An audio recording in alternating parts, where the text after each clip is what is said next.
So, good evening students. Now today we'll start with next unit of the chemistry, structure of an atom. अब देखिए atom के बारे में हम basic information पहले भी चैप्टर 1 के अंदर डिस्कस कर चुके हैं by discussing the Dalton's atomic theory. तो एटम क्या है? It is a smallest particle of the matter which can not be exist in a free state and which is responsible for each and every kind of chemical change. जितने भी chemical change हम chemistry में discuss करते हैं उसके लिए कौन responsible होता है? एटम. और डाल्टन्स एटॉमिक थ्योरी के अंदर हमने क्या पॉइंट डिस्कस किया था कि one of the important postulate of the Dalton's atomic theory that atom is indivisible. Atom को जो है वो फर्दर डिवाइड नहीं किया जा सकता. एटम सबसे स्मॉलेस्ट पार्टिकल है. एटम से छोटा कोई भी पार्टिकल एग्जिस्ट नहीं करता. तो एटम को हम फर्दर डिवाइड नहीं कर सकते. तो डाल्टन की ये जो सबसे इम्पॉर्टेंट पोस्टुलेट थी उसको रॉन्ग प्रूव किया जे थॉमसन ने बाय डिस्कवरिंग द इलेक्ट्रॉन. और इलेक्ट्रॉन की डिस्कवरी करके उसने क्या पॉइंट सेटअप किया कि एटम को हम फर्दर डिवाइड कर सकते हैं. एटम के अंदर और भी बहुत सारे छोटे सब एटॉमिक पार्टिकल एग्जिस्ट करते हैं. एटम जो है वो स्मॉलेस्ट पार्टिकल है मैटर का, लेकिन इसमें और भी सब एटॉमिक पार्टिकल एग्जिस्ट करते हैं.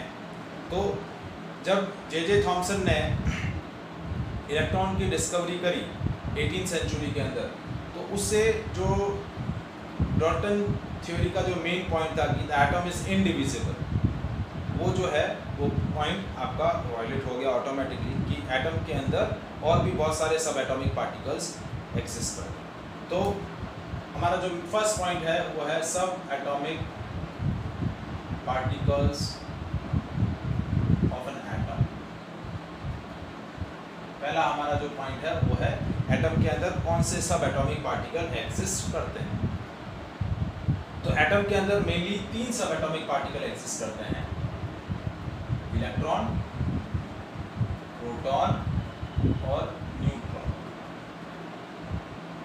ये 3 मेन बेसिक सब atomic particle with in the atom exist करते हैं. और इन्हीं 3 सब एटॉमिक पार्टिकल्स का एटम के अंदर जो अरेंजमेंट है वो अरेंजमेंट क्या बोला जाता है? Structure of an atom. और उस स्ट्रक्चर को डिफरेंट साइंटिस्ट ने अपने डिफरेंट मॉडल्स के थ्रू प्रपोज किया है, जिनको हम क्या बोलते हैं? Different atomic models of an atom.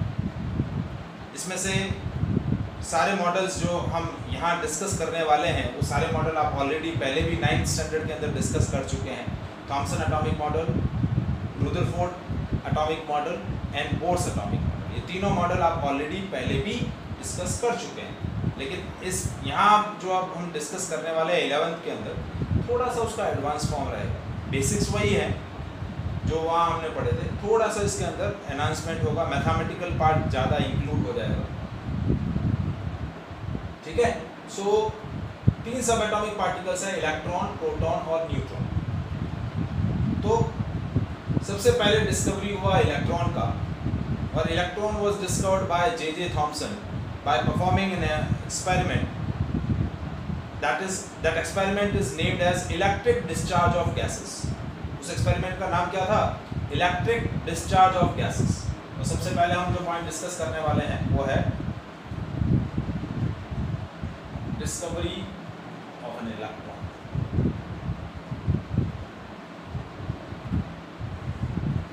तो इलेक्ट्रॉन की डिस्कवरी इस एक्सपेरिमेंट के थ्रू हुई. नेम ऑफ द एक्सपेरिमेंट क्या था? Discovered through an experiment named electric discharge of gases. देखिए, and discovered by J Thomson. J Thomson ने इलेक्ट्रॉन की डिस्कवरी करी by performing an experiment name electric discharge of gases. अब देखिए, normally क्या होती है, gases are the bad conductor of electricity. Gases क्या होती है? इलेक्ट्रिक डिस्चार्ज ऑफ गैसेस का मतलब क्या है कि हमने इस इलेक्ट्रॉन की डिस्कवरी किस थ्रू हुई?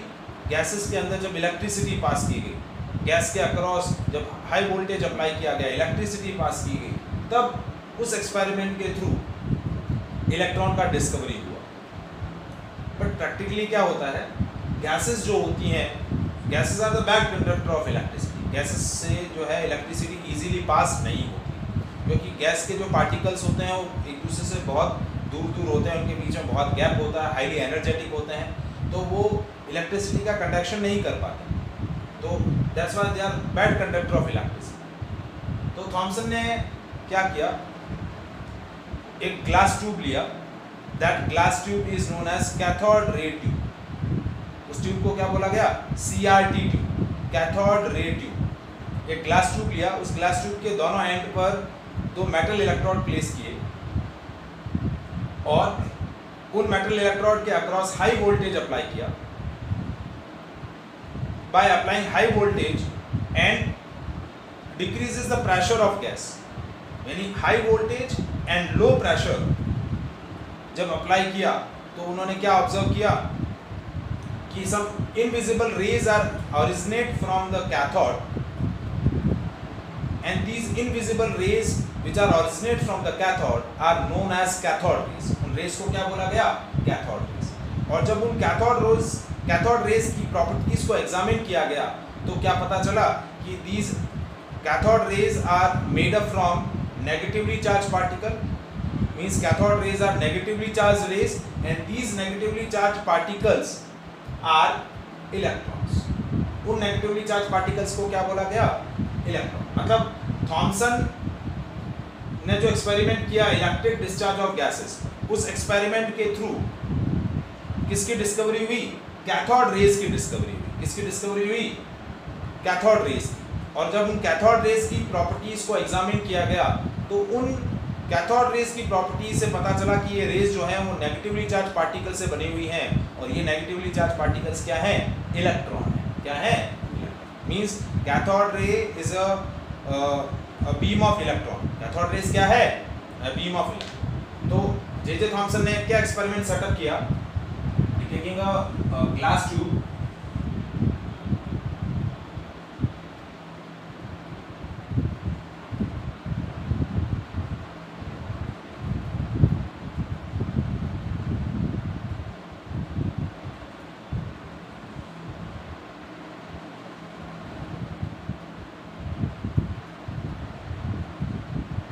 ग्लास ट्यूब लिया, इस ग्लास ट्यूब को क्या बोला गया? CRT tube, cathode ray tube. इस ट्यूब के दोनों एंड पर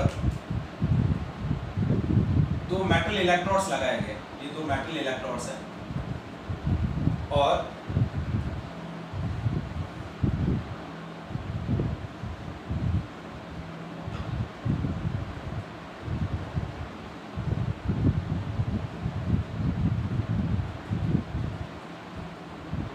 इन मेटल इलेक्ट्रोड्स के अक्रॉस हाई वोल्टेज अप्लाई किया गया। क्या अप्लाई किया गया? High voltage. ये हाई वोल्टेज है,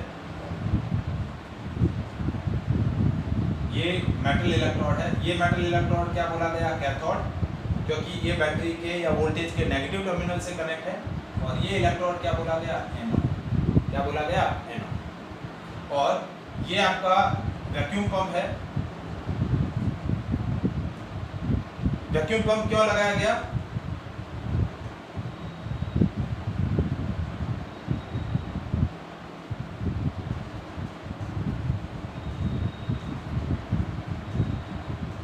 वैक्यूम पंप प्रेशर को रिड्यूस करने, किसको रिड्यूस करने के लिए? प्रेशर को रिड्यूस करने। अब इस ग्लास चैम्बर के अंदर ये जो ट्यूब थी, इस ट्यूब को क्या बोला गया? CRT tube, cathode ray tube. इस ट्यूब को क्या बोला गया? Cathode ray tube. और इस ग्लास ट्यूब के अंदर गैसेस फिल की गई। क्या फिल की गई? गैस फिल की गई। अलग अलग वैरायटी की गैसेस फिल की गई और उन गैसेस के अक्रॉस हाई वोल्टेज अप्लाई किया गया और उनका प्रेशर धीरे धीरे रिड्यूस किया गया। प्रेशर रिड्यूस किया गया वैक्यूम पंप की हेल्प से। जैसे जैसे प्रेशर रिड्यूस हुआ वैसे वैसे डिफरेंट ऑब्जर्वेशंस देखने को मिले और जब प्रेशर, जब आपका वोल्टेज कितना रहा 10 किलोवोल्ट से लेकर 20 किलोवोल्ट, यानी 10,000 वोल्ट से लेकर 20,000 वोल्ट के बीच में जब हाई वोल्टेज अप्लाई किया गया और प्रेशर कितना रिड्यूस किया गया 10⁻³ mm ऑफ Hg, कितना 1/1000 mm of Hg। Pressure measure करने के लिए हम क्या करते हैं, बैरोमीटर यूज करते हैं। तो जब आपका प्रेशर कितना रिड्यूस किया गया at high voltage of 10,000 volt to 20,000 volt and at low pressure, that is 10⁻³ mm of Hg। High voltage और लो प्रेशर पर क्या हुआ, कुछ इनविजिबल रेज कैथोड से प्रोड्यूस हुई which creates a illusion on the screen placed behind the anode। अब देखिए ये जो इनविजिबल, इस चैम्बर के अंदर वो रेस दिख नहीं रही थी। जब इतना हाई वोल्टेज और प्रेशर, लो प्रेशर अप्लाई किया गया तो क्या हुआ, कुछ इनविजिबल रेस कैथोड से जनरेट होती हैं और वो इनविजिबल रेस एनोड के पीछे जो स्क्रीन है उस स्क्रीन पर क्या क्रिएट करती है, इल्यूजन। इल्यूजन मतलब लाइट या फ्लोरोसेंस, क्योंकि देखिए इस स्क्रीन के पीछे क्या लगा रखा था, एक फ्लोरोसेंट मटेरियल इस तरीके से पेस्ट कर रखा था। क्या पेस्ट कर रखा था, फ्लोरोसेंट मटेरियल। फ्लोरोसेंट मटेरियल क्या होता है, जब भी कोई पार्टिकल वहाँ स्ट्राइक करेगा तो वो ब्राइटनेस क्रिएट करेगा। तो वो फ्लोरोसेंट मटेरियल यहाँ प्लेस किया हुआ था। तो क्या हुआ, जब इतना हाई वोल्टेज और लो प्रेशर अप्लाई किया गया तो some invisible rays are originate from the cathode and create an illusion on the screen placed behind the anode. So these invisible rays which are originate from the cathode are named as cathode rays। In race को क्या बोला गया, cathode rays. तो इस experiment के through जे Thomson ने सबसे पहले किसकी डिस्कवरी करी, कैथोड रेस की डिस्कवरी करी। After the discovery of cathode rays, when he examined the properties of cathode rays, तो उसने क्या देखा कि these cathode rays are travel in a straight line path. ये कैथोड रेस क्या होती हैं, स्ट्रेट लाइन पाथ में ट्रेवल करती है। Whenever we place the geometrical obstacle, whenever we place a rigid obstacle in the path of cathode rays, it will form its geometrical shadow। देखिए जब भी कोई स्ट्रेट लाइन पाथ में light travel करती है तो लाइट के पाथ में यदि कोई भी आप ऑब्जेक्ट रख दोगे तो लाइट उसके कॉर्नर से बेंड हो जाती है और वहाँ क्या बना देती है, शेडो बना देती है। तो यहाँ पर भी ऐसा ही हुआ, जब ये cathode race straight line path में ट्रेवल कर रही है और उसके पाथ में हमने कोई भी रिजिड ऑब्स्टेकल रख दिया तो कैथोड रेस उसके कॉर्नर से बेंड होकर उसका शेडो फॉर्म कर। तो पहला प्रॉपर्टी क्या बताया गया कैथोड रेस के लिए कि cathode rays are travel in a straight line path. Second point जो बताया गया कि द ऑरिजिनेशन या generation of cathode rays is never depends on the nature of gas fill in the tube. इस tube के अंदर जो गैस फिल की गई है उस गैस के नेचर पर आपका कैथोड रेस का जनरेशन डिपेंड नहीं करता है। It never depends on the nature of gas filled in the CRT tube.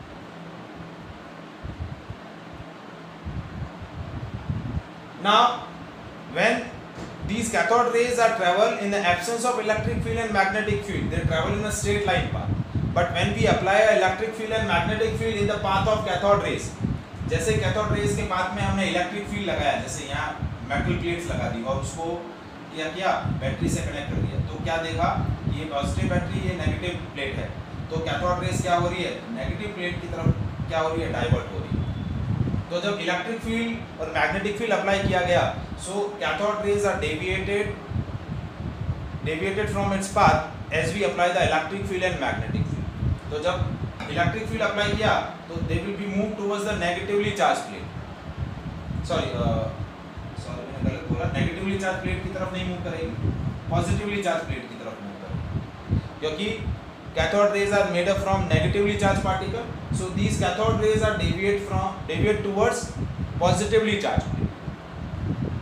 तो पॉजिटिवली चार्ज प्लेट की तरफ जब वो डेविएट हो रही है तो क्या मतलब हुआ कि ये जो रेज हैं वो नेगेटिवली चार्ज पार्टिकल से बनी हुई है और ये नेगेटिवली चार्ज पार्टिकल्स क्या हैं, इलेक्ट्रॉन्स। क्या है, electrons. So J Thomson discovered the cathode rays and after the discovery of cathode rays, when he examined the properties of cathode ray, he discovered the subatomic particle of an atom, and that subatomic particle of an atom is electron. आया समझ में ये experiment?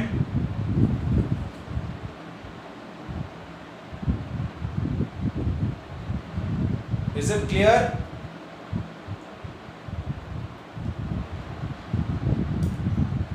तो इस experiment के through जे Thomson ने electron का discovery किया, और फिर इलेक्ट्रॉन के लिए 3 इंपॉर्टेंट पैरामीटर्स फाइंड आउट किए गए.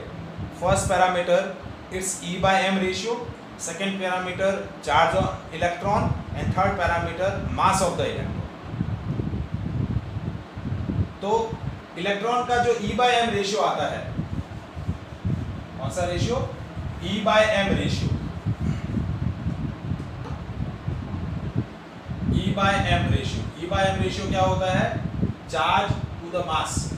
तो E/m रेशियो जब कैलकुलेट किया गया, E/m रेशियो इसी तरीके से कैलकुलेट किया गया. पहले इलेक्ट्रिक फील्ड अप्लाई किया गया, फिर इलेक्ट्रिक फील्ड जैसे अप्लाई किया तो इलेक्ट्रिक फील्ड की वजह से पॉजिटिव प्लेट की तरफ डेविएट हुए. फिर बाद में मैग्नेटिक फील्ड अप्लाई किया गया. तो जैसे ही मैग्नेटिक फील्ड अप्लाई किया तो magnetic field magnetic force create करता है, और electric field electric force create करता है. तो मैग्नेटिक इलेक्ट्रिक फील्ड की वजह से वो डेविएट हुए थे. जैसे मैग्नेटिक फील्ड सेटअप किया तो मैग्नेटिक फील्ड की स्ट्रेंथ को इस तरीके से सेटअप किया कि वो इलेक्ट्रिक फील्ड को क्या कर दे? कैंसिल आउट कर दे, या इलेक्ट्रिक फोर्स की वजह से जो डेविएशन हुआ है उस डेविएशन को कैंसिल आउट कर दे. और उस एक्सपेरिमेंट के थ्रू E/m रेशियो कैलकुलेट किया गया, और E/m रेशियो जो आया वो कितना आया? 1.76 × 10⁻11 coulomb per kg. 1.76 × 10⁻11 coulomb per kg. और E/m रेशियो जो है वो कभी भी इस चैम्बर के अंदर जो गैस फिल की गई है उस पर डिपेंड नहीं करता है. ये इंपॉर्टेंट पॉइंट है जो आपको ध्यान में रखना है. E/m ratio of an electron never depends on the nature of gas filled in the glass tube.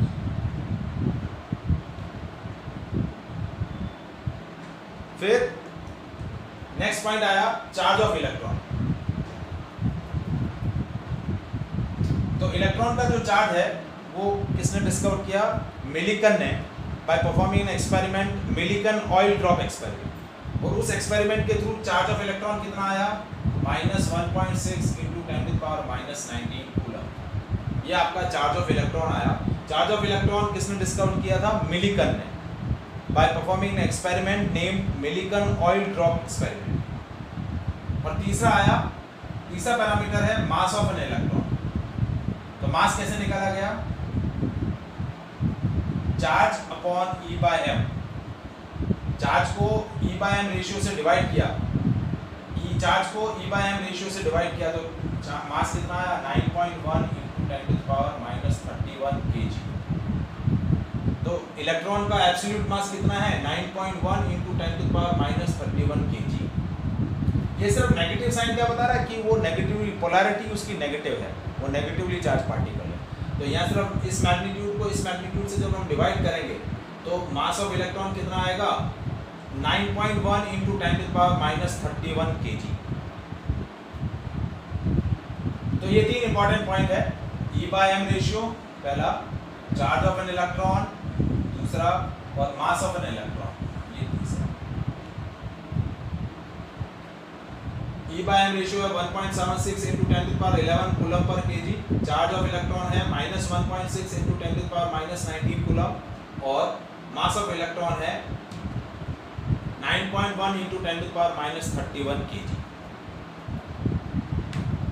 Is it clear?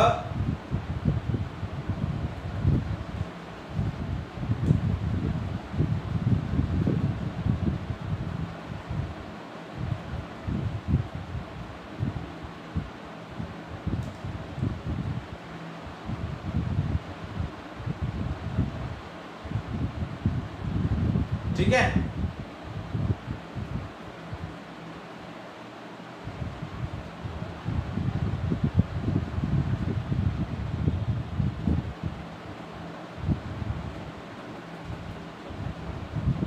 अब नेक्स्ट पॉइंट है Next subatomic particle which find in an atom is proton. Next जो सब atomic particle है वो है proton.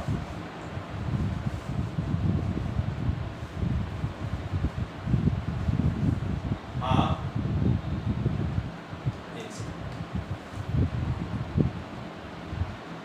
अभी visible है.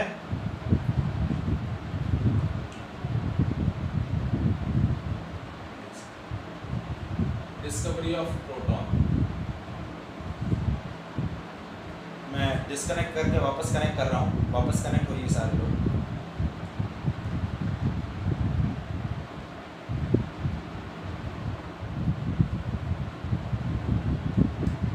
Now proton was discovered by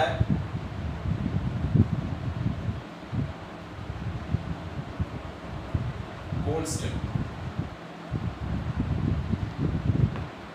by performing the same experiment.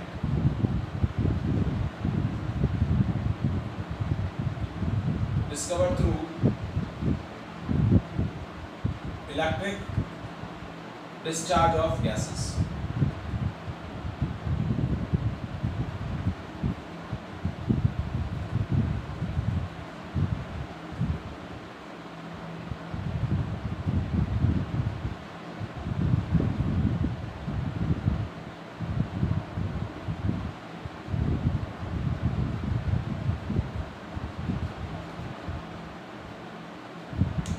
Now sir, next subatomic particle जो atom के अंदर प्रेजेंट होता है वो है प्रोटॉन.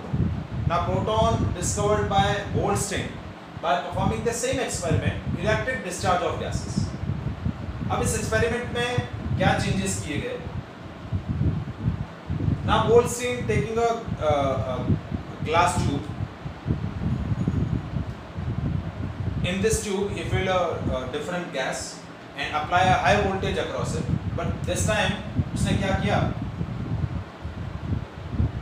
जो कैथोड लिया, this cathode is perforated cathode. कैसा कैथोड लिया?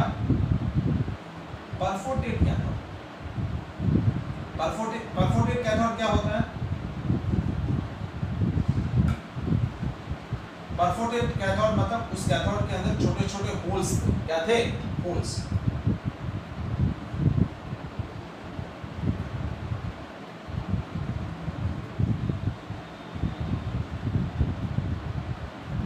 Use a perforated cathode. क्या कौन सा कैथोड लिया?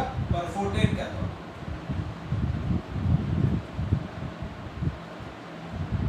And apply high voltage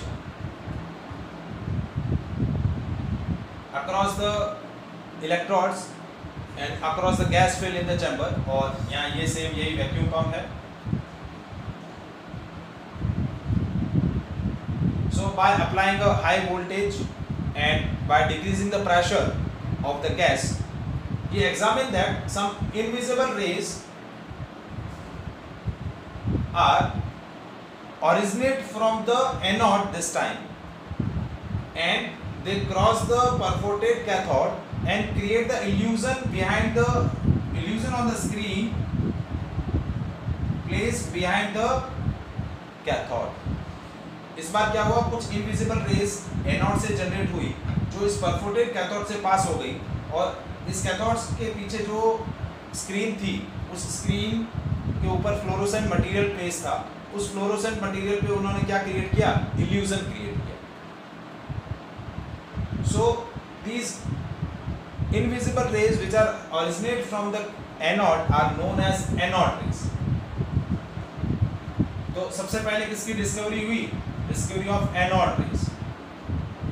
in anode rays को क्या बोला गया? कैनाल रेज भी बोला गया, क्योंकि ये जो रेज हैं वो स्ट्रेट लाइन में पास हो रही है और इन परफोरेटेड होल्स को पास कर रही है. जिस तरीके से कैनाल के अंदर पानी कैसे फ्लो करता है, वैसे ये रेज जो हैं वो इन परफोरेटेड होल्स को इजीली क्रॉस करके सामने पीछे रखी स्क्रीन पर इल्यूजन क्रिएट कर रही है. That's why these rays are also known as canal rays. Similarly to the cathode rays, anode rays are also travel in a straight line path. They also affect by electric field and magnetic field.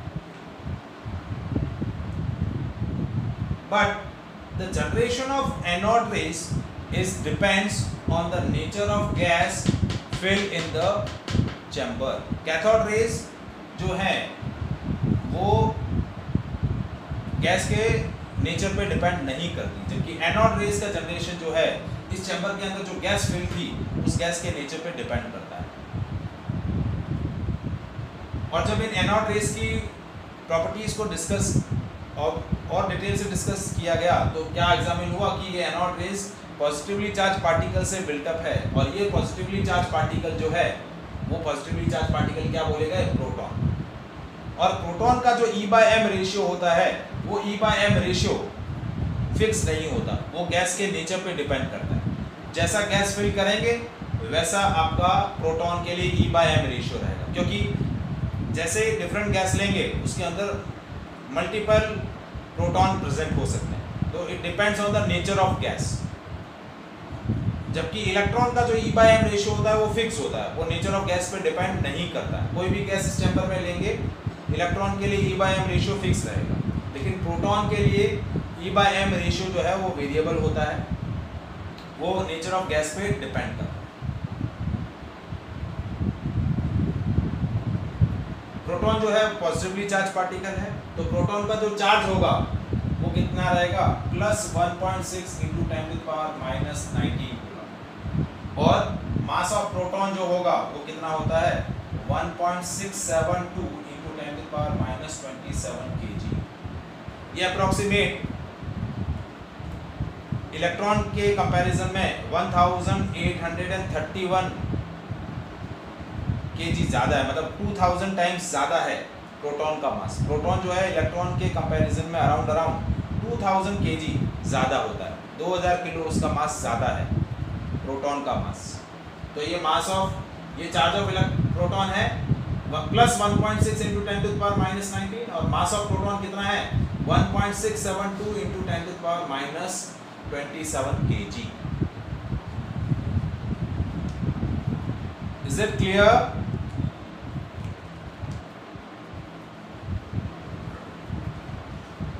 ठीक है। और proton के लिए जो E/m ratio होता है वो gas के नेचर पे डिपेंड करता है। किस पे डिपेंड करता है, गैस के नेचर पे डिपेंड करता है।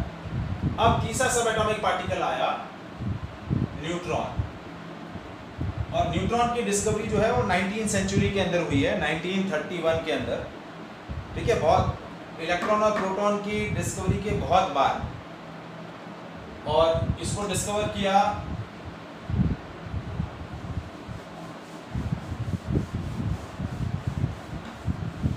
discovered by James Chadwick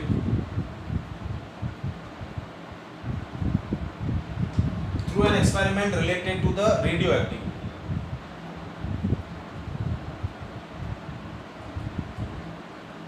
radioactivity के रिलेटेड जब एक्सपेरिमेंट कर रहे थे तो उन एक्सपेरिमेंट के थ्रू उन्होंने न्यूट्रॉन्स की डिस्कवरी की। उन्होंने क्या किया, when Dabali charged helium particles यानी अल्फा पार्टिकल्स, अल्फा पार्टिकल्स क्या होते हैं, अल्फा पार्टिकल्स होते हैं डबली आयनाइज्ड हीलियम आयंस He2+, ये होते हैं अल्फा पार्टिकल्स। अल्फा पार्टिकल्स क्या होते हैं, डबली आयनाइज्ड हीलियम आयंस He2+। तो जब जेम्स चैडविक ने बेरिलियम न्यूक्लियस पर अल्फा पार्टिकल्स की बॉम्बारमेंट करी, ये बेरिलियम न्यूक्लियस है, इस बेरिलियम न्यूक्लियस पर जब अल्फा पार्टिकल्स की बॉम्बारमेंट करी, you obtain a nucleus of carbon and some neutral particles, and these neutral particles are known as neutron. ये जो न्यूट्रल पार्टिकल डिस्कवर्ड हुए, ये न्यूट्रल पार्टिकल क्या बोले गए, न्यूट्रॉन। इलेक्ट्रिकली न्यूट्रल है,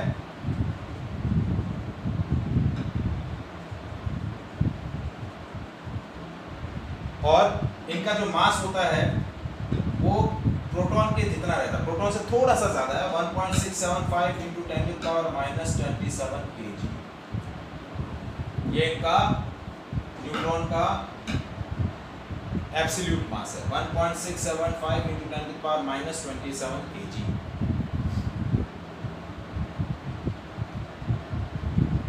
Is it clear? तो ये तीसरा सब एटॉमिक पार्टिकल, यस,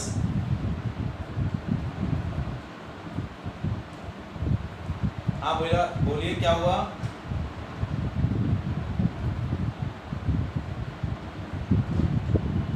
हेलो, हाँ बोलिए क्या हुआ बेटा?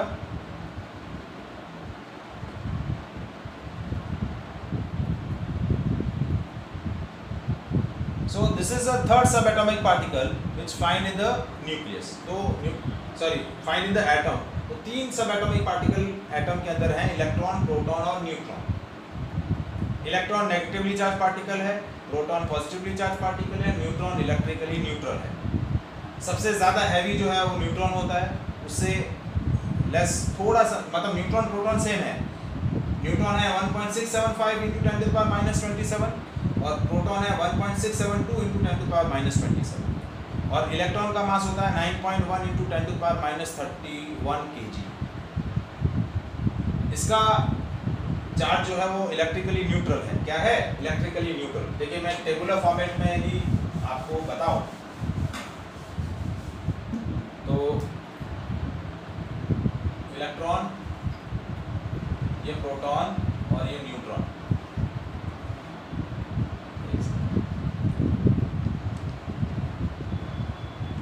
और यदि मास की बात करें तो एब्सोल्यूट मास जो होता है, एब्सोल्यूट मास इलेक्ट्रॉन का एब्सोल्यूट मास कितना होगा? इलेक्ट्रॉन का एब्सोल्यूट मास होगा 9.1 × 10⁻31 kg। प्रोटॉन का होता है 1.672 × 10⁻27 kg और न्यूट्रॉन का क्या होता है 1.675 × 10⁻27 kg। बेटा मैं जो डिस्कस किया है मास वही टेबुलर फॉर्मेट में बता रहा हूं वापस से।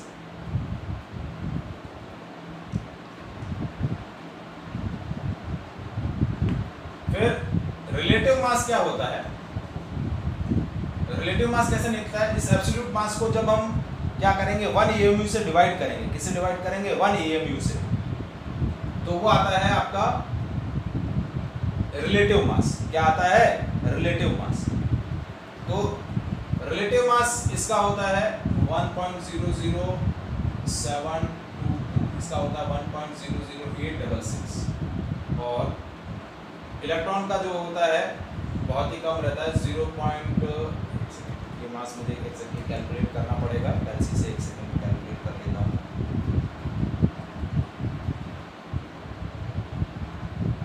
This will be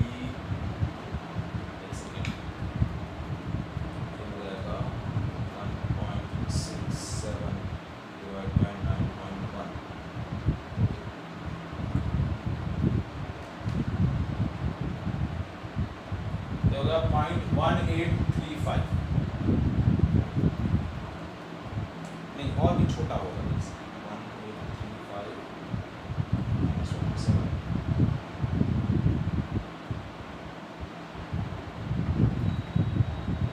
9.1 divided by 1.67 divided by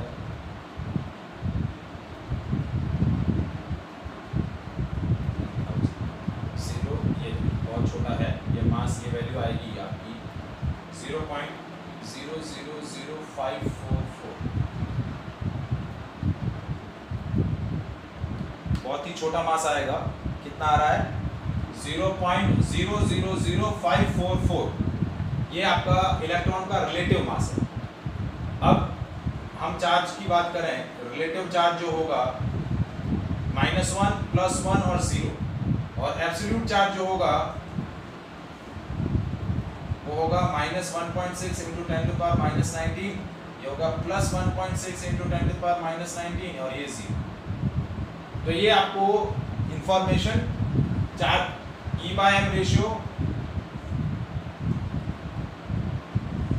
ये होता है 1.76 × 10⁻11। ठीक है, इसके लिए यस, इसके लिए वेरिएबल और इसके लिए नॉट डिफाइंड।